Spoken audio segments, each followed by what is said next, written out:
کتابوں میں جو افضل ہے اسے قرآن کہتے ہیں، اور اسے جس نے اتارا ہے اسے رحمان کہتے ہیں، اور بسالے اپنے سینے میں جو اس کے 30 پاروں کو، بسالے جو اپنے سینے میں اس کے 30 پاروں کو، زمانے بھر میں اس کو حافظ قرآن کہتے ہیں۔ آئیے حضرات، انتظار کی گھڑیاں بالکل ختم ہو چکی ہیں اور ہمارے مہمان محترم کافی دور سے اور سفر کی بہت ساری صعوبتیں برداشت کر کے ہمارے درمیان پہنچے ہیں۔ میں نہایت ہی ادب و احترام کے ساتھ الحاج پروفیسر مبلغ اسلام حضرت آدم مصطفیٰ فیروز آبادی، حضرت مولانا آدم مصطفیٰ فیروز آبادی کو دعوت دے رہا ہوں، حضرت تشریف لائیں اور اپنے بیان سے ہم سب کو مستفیض کریں۔ الحمدللہ نحمده ونستعینه ونستغفره ونؤمن به ونتوکل علیہ ونعوذ باللہ من شرور انفسنا ومن سیئات اعمالنا، من يهده الله فلا مضل له ومن يضلل فلا هادي له، ونشهد ان لا اله الا الله وحده لا شريك له، ونشهد أن سيدنا ونبينا ومولانا محمدا عبده ورسوله، وصلى الله عليه وعلى آله وأصحابه وأزواجه وبارك وسلم تسليما كثيرا كثيرا، أما بعد فأعوذ بالله من الشيطان الرجيم، بسم الله الرحمن الرحيم،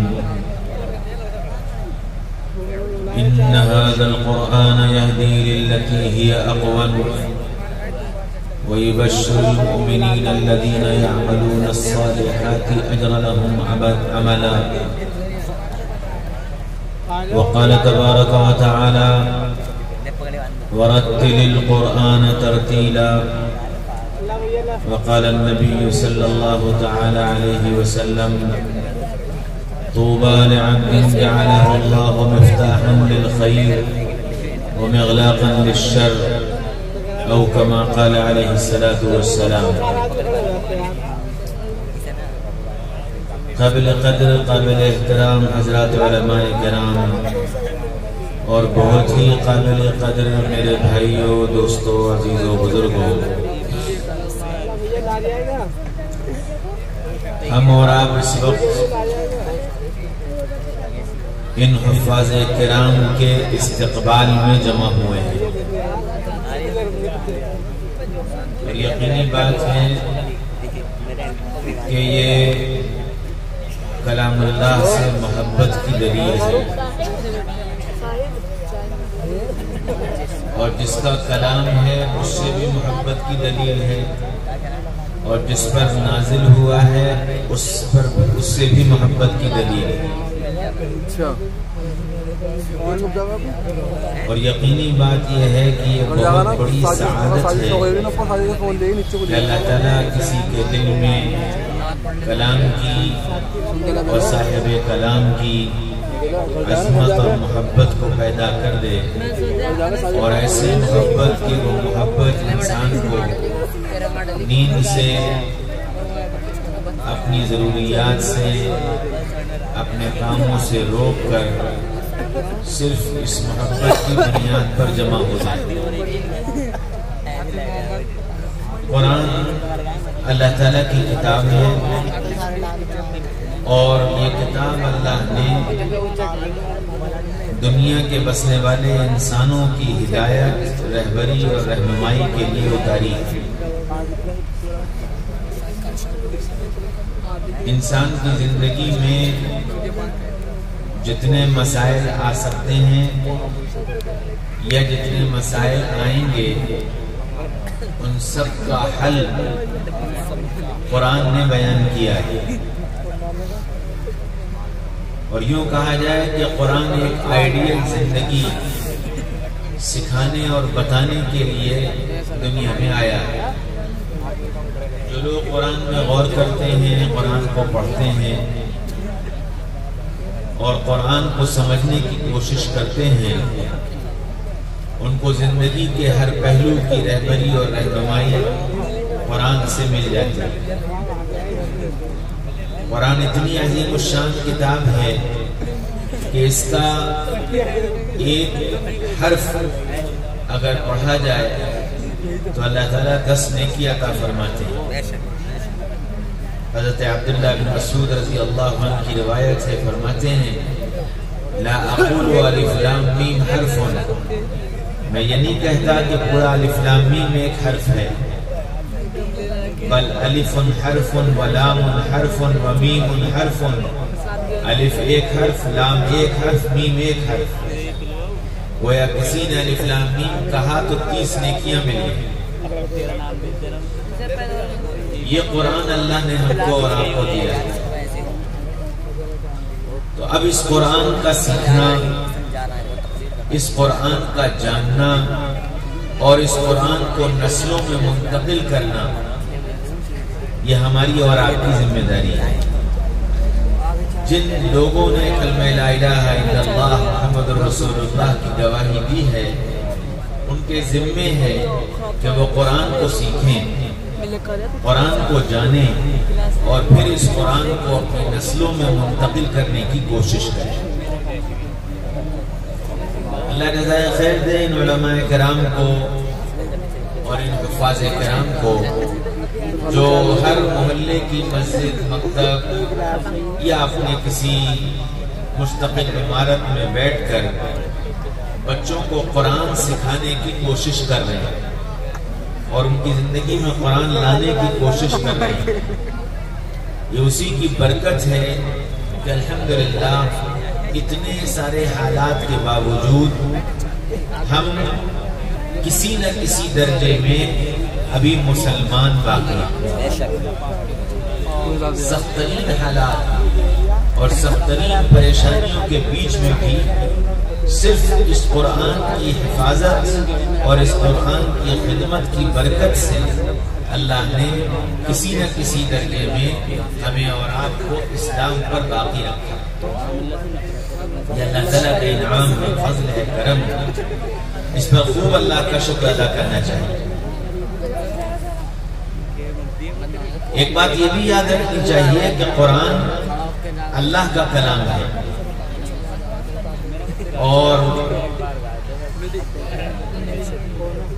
گناہ اور قرآن یہ دو چیزیں ایک جگہ جمع نہیں ہیں۔ گناہ اور قرآن یہ دو چیزیں ایک جگہ جمع نہیں ہیں، اور یہ بات میں خاص طور سے ان حافظ ہونے والے بچوں سے کہتا ہوں کہ اگر تم یہ چاہتے ہو کہ قرآن تمہارے سینے میں محفوظ رہے تو اپنے آپ کو گناہوں سے بچانا، کیونکہ گناہ ایسی نحوست ہے جو قرآن کو دل سے نکال دیتی ہے۔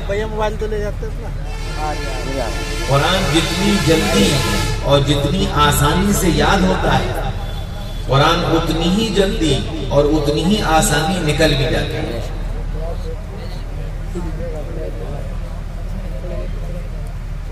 قرآن کا یاد ہو جانا یہ صرف اللہ کا انعام ہے۔ کوئی آدمی اپنی ذہانت کے بلبوتے پر قرآن نہیں یاد کر سکتا۔ کوئی آدمی اپنے قوت حافظہ کی بنیاد پر قرآن نہیں یاد کر سکتا کہ جی میرا قوت حافظہ بہت مضبوط ہے اس لیے قرآن کا یاد کرنا تو میرا حق ہے، ہرگز نہیں۔ علامہ انور شاہ کشمیری رحمت اللہ علیہ ہندوستان کے بہت بڑے محدث گزرے،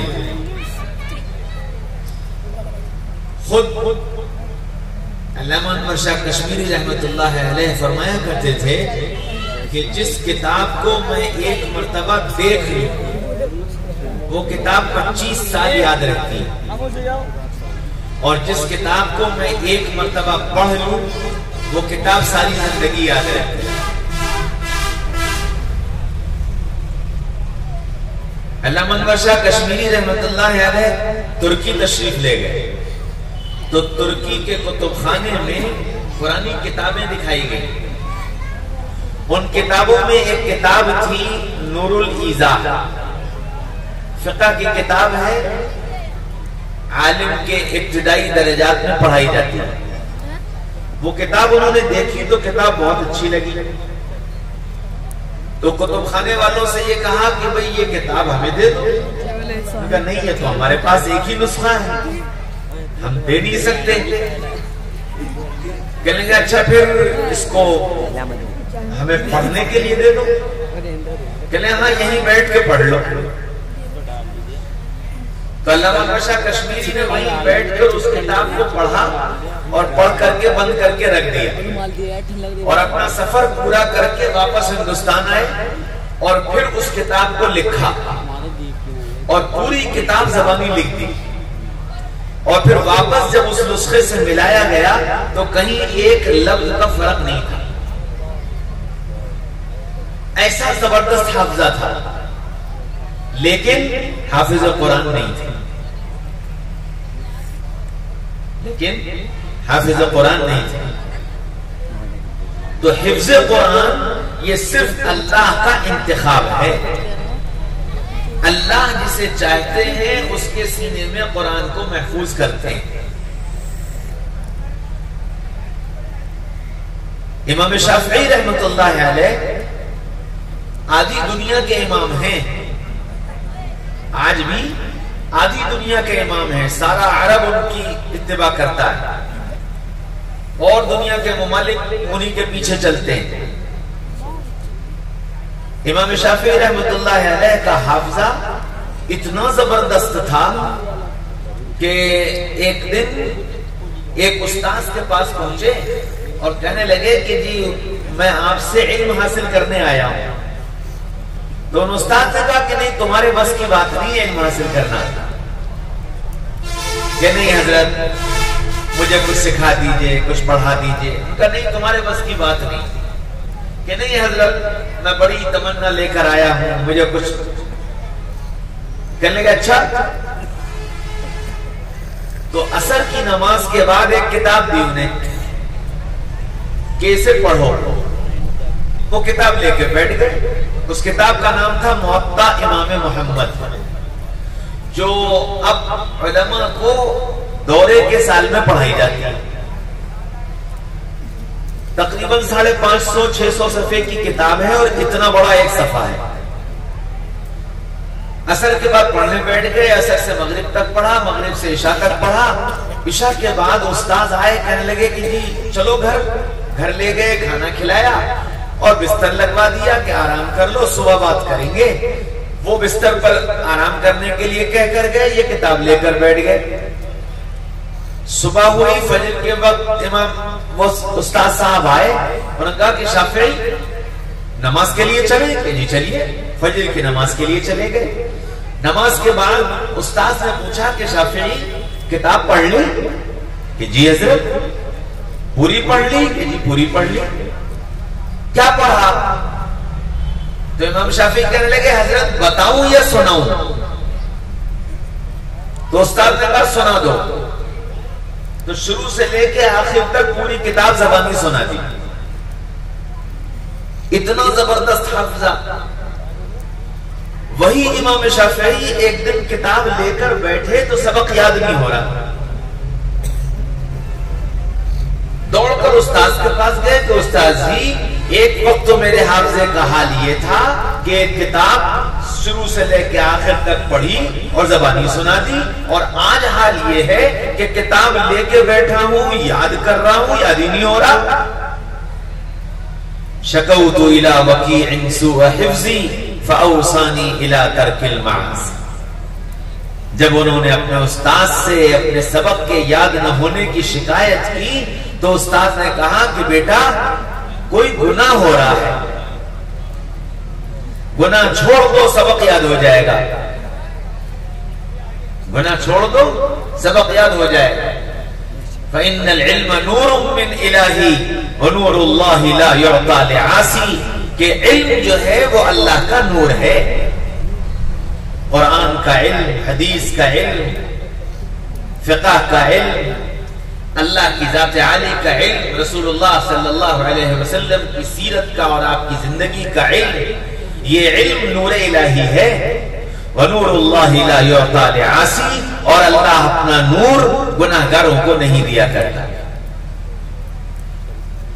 اس لیے قرآن کی حفاظت اگر چاہتے ہو تو اپنے کو گناہوں سے بچانا، اور قرآن کو زندگی سے نکالنے والا اور قرآن کو ختم کر دینے والا، قرآن کو ضائع کر دینے والا جو سب سے بڑا گناہ ہے وہ آنکھوں کا گناہ ہے، کہ آنکھ کا گناہ قرآن کو ضائع کر دیتا ہے۔ کیوں؟ کہ آنکھوں کا گناہ دل کو کھوکھلا کرتا ہے، دل کو گندا کرتا ہے، اور جب دل گندا ہو جاتا ہے تو سب کچھ گندا ہو جاتا ہے۔ اذا فسدت فسد الجسد کلہ، دل بگڑ گیا تو سب بگڑ گیا۔ اس لیے قرآن کی حفاظت اگر چاہتے ہو تو دل کو پاک صاف رکھو، دل نہ گندا ہونے پائے، اور دل جو گندا ہوتا ہے وہ آنکھوں سے گندا ہوتا ہے۔ شیطان مولویوں کو، حافظوں کو، داڑھی ٹوپی والوں کو، پنج وقتہ نمازیوں کو شراب کے گناہ میں نہیں مبتلا کرتا، جوئے کے گناہ میں نہیں مبتلا کرتا، سٹے کے گناہ میں نہیں مبتلا کرتا، گالی گلوچ کے گناہ میں نہیں مبتلا کرتا۔ شیطان ایسے لوگوں کو بدنگاہی کے گناہ میں مبتلا کرتا ہے، کیونکہ یہ ایسا گناہ ہے جس گناہ کی طرف کسی کی نگاہ نہیں جاتی، یہ پارسا بھی بنا رہتا ہے اور اس کی آنکھ گناہ کرتی رہتی ہے، اور یہ آنکھوں کا گناہ دل کو کھوکھلا کر دیتا ہے۔ اس لیے اگر علم چاہتے ہیں، قرآن کی حفاظت چاہتے ہیں، اللہ کا تعلق چاہتے ہیں، اس دل کو صاف ستھرا رکھنا چاہتے ہیں، تو پھر آنکھوں کے گناہ سے بچنا پڑے گا۔ یہ سب سے بڑا گناہ ہے اور سب سے آسان گناہ ہے، اور سب سے جلدی انسان اس گناہ میں مبتلا ہو جاتا ہے۔ اس گناہ سے اپنے کو بچانے کی کوشش کرنی تاکہ قرآن محفوظ رہے۔ اور میرے بھائیوں، دوستوں، عزیزوں، بزرگوں، ہم اپنی زندگی کے اندر اگر یہ چاہتے ہیں کہ آنے والی نسل ایمان پر سلامت رہے اور آنے والی نسل کے اندر ایمان باقی رہے، تو سب سے پہلی اور بنیادی ضرورت یہ ہے کہ اپنی نسل کو قرآن کی تعلیم سے آراستہ کیا، کہ یہ پیدا ہونے والا بچہ قرآن سیکھے، اللہ اور اس کے رسول کا تعارف حاصل کرے، اور اس کا اپنے اللہ سے اتنا مضبوط تعلق ہو کہ یہ براہ راست اللہ سے باتیں کرنے والا بن جائے، براہ راست اللہ سے لینے والا بن جائے۔ جب تک ماں باپ کے دلوں میں اس بات کی فکر تھی کہ میری اولاد مجھ سے نہیں اللہ سے مانگے، میری اولاد اللہ سے تعلق قائم کرنے والی بنے، جب تک ماں باپ کے دلوں میں اس بات کی فکر تھی، اس وقت تک اولاد ایسی بنتی تھی کہ وہ اللہ سے مانگنے والے اور اللہ سے لینے والے ہوتے تھے۔ آپ لوگوں نے سنا ہوگا قطب الدین بختیار کاکی کا نام، دلی میں جا کر قطب مینار دیکھا ہوگا۔ یہ قطب الدین بختیار کاکی کون ہے؟ کاک کہتے ہیں روٹی کو، قطب الدین بختیار روٹی والے۔ تو یہ روٹی والے کیسے بن گئے؟ چھوٹے سے تھے، ماں نے پہلے دن سے یہ سبق پڑھانا شروع کیا تھا کہ بیٹا جو کچھ دیتا ہے اللہ دیتا ہے، جو کچھ دیتا ہے اللہ دیتا ہے، جب مانگنا ہو اللہ سے مانگنا۔ یہ سبق شروع سے پڑھانا شروع کیا، تھوڑے بڑے ہو گئے، مدرسے جانے کا نمبر آیا، پہلے دن مدرسے گئے، لوٹ کر آئے، بھوک لگی تھی، گھر میں داخل ہوئے، امی بھوک لگی ہے کھانا، امی بھوک لگی ہے کھانا۔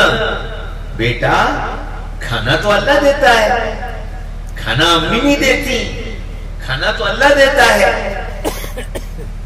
کھانا اللہ سے مانگو۔ امی کیسے مانگے؟ 2 رکعت نماز پڑھو۔ وہ بیٹے کو 2 رکعت نماز پڑھوائی، اور بیٹے سے کہا دعا مانگو کہ اللہ بھوک لگی ہے کھانا کھلا دے. بچے کو اس کام میں لگایا اور کھانا جلدی سے بنا کر الماری میں رکھ کر الماری بند کر دی. اب یہ بچہ نماز پڑھ کے دعا مانگ رہا اللہ بھوک لگی کھانا دے دے, اللہ بھوک لگی کھانا دے دے, اللہ بھوک لگی کھانا دے دے. جب دعا سے فارغ ہوا, امی دعا تو مانگ لی, کھانا تو آیا نہیں, کہ یہ ہو ہی نہیں سکتا کہ اللہ سے مانگو اور اللہ نہ دے, تلاش کرو. اب وہ بچے نے تلاش کرنا شروع کیا, ایک کمرہ اور دوسرا کمرہ اور تیسرا کمرہ اور ایک الماری اور دوسری الماری. اب وہ جو ایک الماری کھولی تو کھانا رکھا ہوا مل گیا. امی اللہ نے کھانا بھیج دیا, امی اللہ نے کھانا بھیج دیا, کھانا مل گیا, کھانا مل گیا. اب وہ بچے نے کھانا کھایا, دن گزر گیا. اگلا دن آیا, آج بچہ ماں کے پاس نہیں آیا, مدرسے سے آیا, اپنا بستہ رکھا, 2 رکعت نماز پڑھی, اللہ بھوک لگی کھانا دے دے.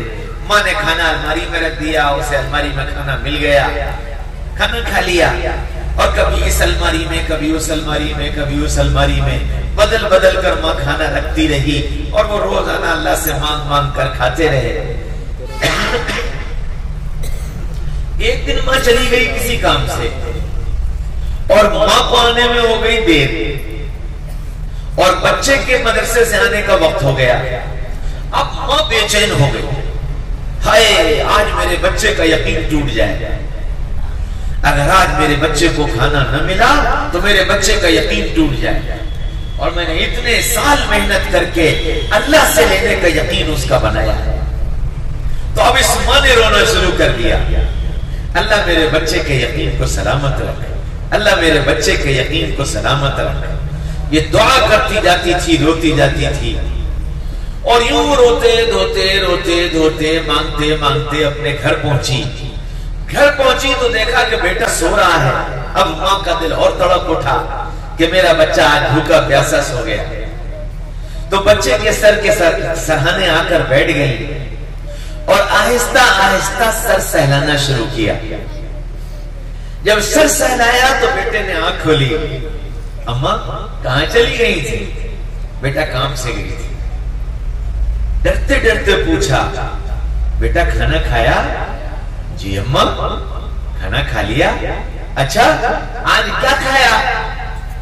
اماں آج کھانے میں تو ملی خالی روٹی تھی, کوئی سبزی نہیں, کوئی دال نہیں, کوئی اچار نہیں, خالی روٹی تھی. لیکن اماں تجھے کیا بتاؤں, ایسی روٹی تھی میں نے آج تک ایسی روٹی نہیں کھائی. اور روٹی کی بھی شان یہ کہ منہ میں رکھو تو اس ہر لقمے کا ذائقہ الگ, ہر لقمے کا ذائقہ الگ. اماں اتنی پیاری روٹی, اتنی اچھی روٹی, خوب پیٹ بھر کے میں نے کھائی. اماں آج تو مزہ ہی آ گیا, اللہ نے ایسا کھانا کھلایا. اماں سجدے میں گر گئی, اے اللہ تیرا شکر ہے تو نے میرے بچے کے یقین کو بچا لیا, تو نے میرے بچے کے یقین کو بچا لیا. بس وہ دن تھا ماں نے کھانا رکھنا ہی بند کر دیا کہ میرا بیٹا براہ راست اللہ کے خزانے سے لینے والا بن گیا. یوں یہ قطب الدین بختیار کاکی روٹی والے مشہور ہو گئے. تو ماں باپ بچوں کا تعلق اللہ سے قائم کرواتے تھے کہ اللہ سے تعلق قائم کرو, اللہ سے لینے والے بنو, اللہ کے سامنے رونے دھونے والے بنو. ہاں میرے بھائیوں, دوستوں, عزیزوں, بزرگوں, میں مدرسے سے فارغ ہوا, گھر پہنچا, کچھ دن گزرے تو والد صاحب نے کہا کہ بھئی اپنے علم کی حفاظت کے لیے تم کہیں درس قرآن کا سلسلہ شروع کر دو. میں کہا جی بہت اچھا. مشورہ ہوا, ایک مسجد طے ہو گئی. تو پہلے دن جب ہم قرآن کے درس کے لیے جانے لگے تو ہمارے ابا نے ہم سے کہا کہ جاؤ اپنی ماں سے دعا کراؤ. تو ہم اپنی اماں کے پاس گئے, اماں سے کہا کہ اماں جا رہے ہیں قرآن کا درس دینے, دعا کر دیجیے. تو ہماری ماں نے ہمارے سر پر ہاتھ پھیرا اور فرمایا کہ بیٹا ہماری 2 باتیں یاد رکھنا. ہماری دو باتیں یاد رکھنا.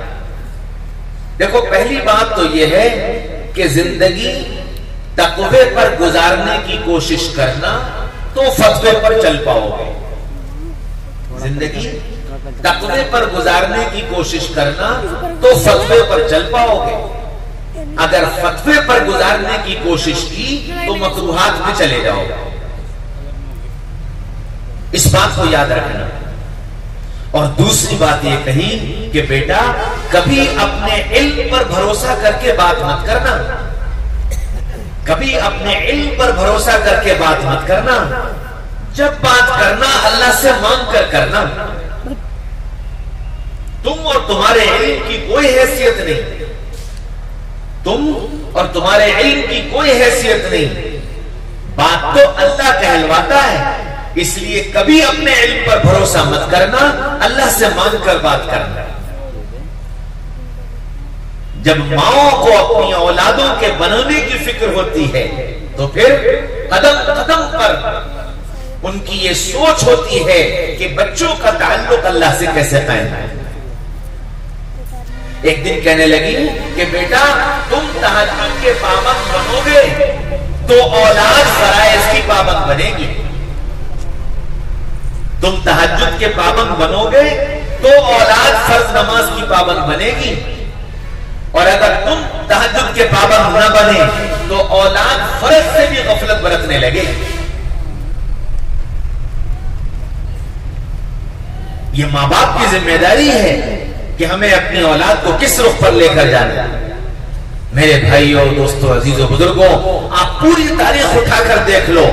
جن ماں باپ نے اپنی اولاد کی فکر کی ہے کہ میرا بچہ کسی لائق بنے, میرا بچہ کچھ بن جائے, میرا بچہ کچھ اللہ کے کام آ جائے, دین کے کام آ جائے, دین کی خدمت کرنے والا بن جائے, ان کے ماں باپ کی ایک بڑی محنت اور ایک بڑی قربانیاں اور بڑی اللہ کے سامنے آہوزاری اور بڑا اللہ کے سامنے آنسو بہانا, رونا, تڑپنا, بلکنا, تب وہ کام آتا تھا اور اولادیں دنیا کے اندر دین کا امام بنتی تھی. آج تو ہم اپنی اولاد سے غافل ہیں. پیدا ہو گیا بس یہ بہت بڑا کام ہو گیا کہ میں بیٹے کا باپ بن گیا. ماں خوش ہے کہ میں بیٹی کی ماں بن گئی. اب آگے ان کی تربیت کس رخ پر کرنی ہے, یہ کیا بنیں گے, یہ کہاں جائیں گے, یہ کہاں پھر رہے ہیں, یہ کیا کر رہے ہیں, یہ سب بھول گئے. اس کا نتیجہ یہ ہوا کہ ہر آنے والا دن ماں باپ اپنی اولاد سے پریشان ہوتی چلی جائے گی. کتنے ماں باپ ہیں جو اپنی اولاد کے لیے خون کے آنسو رو رہے ہیں. حضرت مفتی صاحب بیٹھے ہوئے ہیں, پوچھ لو صبح سے لے کر شام تک کتنے ماں باپ آ کر اپنی اولاد کے لیے روتے. اور یہ صرف اس وجہ سے ہے کہ جس زمانے میں ہمیں ان کو بنانا تھا, سنوارنا تھا, ان کو درست کرنا تھا, ان کے لیے ہدایت اللہ سے مانگنی تھی, ان کے لیے اللہ کے سامنے آنسو بہانے تھے, ہم نے وہ کام نہیں کیا. ہم نے وہ کام نہیں کیا جس کی وجہ سے بے قابو ہو گئے. اور یہ ہو نہیں سکتا کہ جو ماں باپ اپنی اولاد کو بنانے کے لیے اللہ سے مانگنے کا, رونے کا, دھونے کا, ان کی فکر کا انتظام کریں اور پھر اولاد نہ بنے. ہم چھوٹے سے تھے, 10 سال یا 11 سال کی عمر تھی. نانی نے ہم کو بھیجا بازار سے کچھ سامان لانے کے. ہم نے سامان خریدا.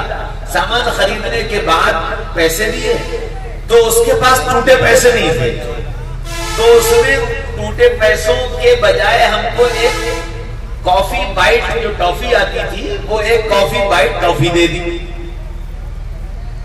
ہم نے وہ ٹافی وہیں کھول کے کھا لی اور ٹافی کھا کر گھر آ گئے. اچھا, چونکہ وہ کافی والی تھی تو منہ سے خوشبو آ رہی تھی کافی کی, تو والدہ نے دروازہ کھولا. جیسی دروازہ کھولا تو وہ کافی اور تمباکو کی کچھ مکس سی خوشبو آتی ہے.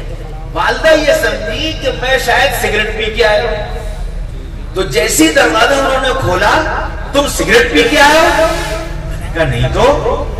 انہوں نے کہا کہا منہ کھولو، میں نے منہ کھولا تو انہوں نے اپنی ناک میرے منہ کے قریب کر کے سونگھا. میں نے کہا نہیں، میں نے سگریٹ نہیں پی ہے، میں نے ایک ٹافی کھائی ہے. ٹافی کہاں سے آئی تمہارے پاس؟ میں نے کہا کہ وہ نانی نے پیسے دیے تھے سامان لانے کے لیے، اس میں دکاندار کے پاس ٹوٹے پیسے نہیں تھے، اس نے ان ٹوٹے پیسوں کی جگہ ٹافی دے دی تو وہ میں نے کھا لی. تو ہماری والدہ نے ہماری پٹائی کی کہ یہ تو تم نے چوری کی. یہ ٹافی تو پہلے تم نانی کے پاس لاتے کہ یہ آپ کے پیسوں کی ٹافی ہے، نانی میں کھا لوں، پھر اسے کھانا چاہیے تھا، تم نے ایسے کیسے کھا لی؟ میرے بھائیوں دوستوں عزیز و بزرگوں، اتنی نگرانی کرنی پڑتی ہے تب جا کر بچے بنتے ہیں. آج تو بچہ کیا لے گیا اور کیا کر رہا ہے اور کیا لے کر آیا کچھ پتا نہیں. ہمارے یہاں اسکول میں کینٹین ہے، اس کینٹین میں ایک بچی 10 کا نیا نوٹ لائی. کینٹین انٹرول ختم ہونے کے پاس محاسب کے پاس جب وہ باکس آتا ہے اس کے پاس پیسے آئے تو اس نے کہا کہ آج ایک بچی 10 کا نیا نوٹ لائی ہے. ہم نے کہا چلو لے آئی ہوگی. دوسرے دن پھر 10 کا نیا نوٹ، تو اس محاسب نے کہا کہ آج پھر 10 کا نیا نوٹ آیا ہے. ہم نے وہ دونوں نوٹ منگوائے. اب وہ جو دونوں نوٹ منگوائے تو سیریل سے 221 222. ہم نے کہا کچھ گڑبڑ ہے. ہم گھر پہنچ گئے، بچی سے کچھ نہیں کہا، ہم سیدھے اس کے گھر گئے. گھر جا کر ہم نے کنڈی کھٹکھٹائی، باپ تھے نہیں ماں تھی. ہم نے ماں سے پوچھا کہ آپ نے آج اپنی بیٹی کو کتنے پیسے دیے تھے؟ ماں نے کہا کہ ہم نے 1 روپیہ دیا تھا. ہم نے کہا اچھا، لیکن آپ کی بیٹی تو 10 کا نوٹ لے کر آئی ہے. کہنے نہیں ہم نے نہیں دیا. ہم نے کہا وہ تو آج بھی لائی اور کل بھی لائی. ماں نے کہا اچھا، ان کے ابا آئیں گے تو میں ان کو بتاؤں گا. بات ختم ہو گئی. اگلے دن باپ اسکول آ گئے اور باپ نے یہ کہا کہ ہماری بیٹی 10 کا لائے یا 100 کا لائے، آپ پر کیا فرق پڑتا ہے؟ آپ سے کیا مطلب؟ میں نے کہا جی بالکل مجھ سے غلطی ہو گئی کہ میں آپ کے گھر گیا، آپ مجھے معاف کریے گا، آئندہ میں ہرگز نہیں جاؤں گا. بات ختم ہو گئی. 4 دن کے بعد اس کی ماں آئی اور اس کی ماں نے آ کے گھر پہ بتایا کہ بیٹی نے 1000 روپے کی گڈی چرا لی اور اس میں سے وہ 10-10 روپے روزانہ لے جا کر خرچ کر رہی تھی. باپ یہ کہہ رہا ہے کہ وہ 10 کا لائے یا 100 کا لائے، تم سے کیا مطلب؟ اب بتاؤ یہ اولاد کیا بنے گی؟ فکر ہی نہیں کی ہم نے کہ ہم اولاد کو کہاں لے جا رہے ہیں، کیا بنانا چاہتے ہیں. ایک ایک پل پر نگرانی کرنی پڑے گی، پوچھنا پڑے گا، سنبھالنا پڑے گا، تب جا کر بچے بنتے ہیں. میرے بھائی اور دوستوں عزیز بزرگوں، ایک ماں کو یہ خیال آیا کہ میرا بچہ جو ہے وہ کسی لائق بن جائے، کچھ اچھا بن جائے. تو وہ ماں محلے والوں سے پوچھنے لگی، بیوہ تھی، اس کے کوئی اور تھا نہیں، بہت غریب تھی، لوگوں کے گھروں میں کام کر کے گزارا کرتی تھی. خیال یہ آیا کہ میں تو چلی جاتی ہوں، بچہ اکیلا رہتا ہے، گھر کے باہر نکلے گا، ماحول میں جائے گا، پتہ نہیں کیا عادتیں پڑ جائیں، پتہ نہیں کیسا ہو جائے. تو اس ماں نے کئی لوگوں سے پوچھا تو کسی نے بتا دیا کہ فلاں گاؤں میں بڑے میاں رہتے ہیں، بڑے اللہ والے ہیں، بڑے نیک ہیں، اگر تم اپنے بچے کو ان کے پاس پہنچا دو اور وہ کسی طرح تمہارے بچے کو اپنے پاس رکھ لیں تو امید ہے کہ تمہارا بچہ کسی لائق بن جائے. ماں نے کہا بہت اچھا. وہ ڈھونڈتے ڈھانڈتے وہ پہنچ گئی، بڑے میاں کے پاس پہنچ گئی اور بڑے میاں سے جا کر کہا کہ جی ہمارا یہ بچہ ہے اور یتیم ہے، میں بیوہ ہوں، بہت غریب ہوں، میرا اور کوئی ہے نہیں، میں اس بچے کو آپ کے پاس لے کر آئی ہوں، میں یہ چاہتی ہوں کہ یہ بچہ کسی لائق بن جائے. تو بڑے میاں نے کہا کہ بہن ابھی تو میں ہی کسی لائق نہیں بنا، تو میں تیرے بچے کو کسی لائق کیا بناؤں گا؟ کہ نہیں حضرت آپ میرے اوپر ترس کھا لیجئے، میرے بچے کو رکھ لیجئے، اس پر محنت کر لیجئے، اسے کسی لائق بنا دیجئے، میں نے بہت اللہ سے مانگا ہے، بہت اللہ سے دعا کرتی ہوں۔ بڑی خوشامد کی تو بڑے میاں کہنے لگے اچھا ٹھیک ہے بہن چھوڑ جاؤ، کوشش کروں گا۔ ماں نے بڑا شکر ادا کیا، شکر ادا کر کے چلنے لگی تو بڑے میاں نے آواز دی بہن رہے بات سنو، تم اپنے بچے کو چھوڑ کے تو جا رہی ہو لیکن تم کو میری مدد کرنی پڑے گی۔ تو ماں ایک دم رونے لگی، کہنے لگی حضرت میں ایک بیوہ عورت، غریب عورت، میرے پاس تو اپنے گھر کے اپنے پیٹ بھرنے کا بھی انتظام نہیں ہے، میں آپ کی کیا مدد کروں؟ نہ میرے پاس پیسہ ہے، نہ میرے پاس اناج ہے، نہ میرے پاس کوئی اور چیز ہے جس سے میں آپ کی مدد کر سکوں۔ کہ نہیں نہیں بہن، میں تم سے پیسے نہیں مانگ رہا ہوں، میں تم سے اناج غلہ نہیں مانگ رہا ہوں، تم میری مدد دعا کے ذریعے کرنا، تم میری مدد دعا کے ذریعے کرنا کہ اللہ تمہاری دعاؤں کی برکت سے میرے ذریعے اس بچے کو کسی لائق بنا دے۔ تو ماں نے کہا جی حضرت یہ کام تو میں ضرور کروں گا۔ پھر ماں نے اپنے بچے کو بلایا اور بچے کو دو نصیحتیں کی، بیٹا ایک وعدہ تو مجھ سے یہ کرو کہ جب تک کسی لائق نہیں بن جاؤ گے لوٹ کر گھر نہیں آؤ گے۔ بچے نے کہا ہاں ماں، جب تک کسی لائق نہیں بن جاؤں گا گھر نہیں آؤں گا۔ اور دوسرا وعدہ یہ کرو کہ تمہارے اوپر کتنی بڑی پریشانی کیوں نہ آ جائے کسی کے سامنے ہاتھ نہیں پھیلاؤ گے، اپنی پریشانی کو ویسے ہی اللہ سے کہو گے جیسے تم نے مجھے اللہ سے کہتے ہوئے دیکھا۔ بچہ کہنے لگا جی اماں جی اماں جی اماں۔ اب ماں اس بچے کا ہاتھ پکڑ کر آگے بڑھی اور بڑے میاں کے ہاتھ میں دیا اور کہنے لگی حضرت میرا بچہ چھوٹا ہے، اس کو میری یاد آئے گی اور یہ میرے پاس آنے کی ضد کرے گا، حضرت آپ اس کو چھٹی مت دینا، کیونکہ اگر یہ بار بار آئے جائے گا تو اس کا دل اچاٹ ہو جائے گا، اس لیے آپ اس کو چھٹی مت دینا۔ استاد نے کہا جی بہت اچھا۔ اب ماں چھوڑ کے چلی گئی اور وہ بچہ پڑھنے لگا، استاد پڑھانے لگے، دن گزرے، ہفتے گزرے، مہینے گزرے۔ اب جب 4-6 مہینے گزر گئے تو بچے کو ماں کی یاد ستانے لگی، امی امی امی کے پاس جاؤں گا، امی کے پاس۔ ہر دن آ کر کہتا استاد جی چھٹی دے دو، امی کے پاس جاؤں گا۔ استاد ٹال جاتے کہ اچھا چلو پھر، اچھا چلو پھر، ٹال جاتے۔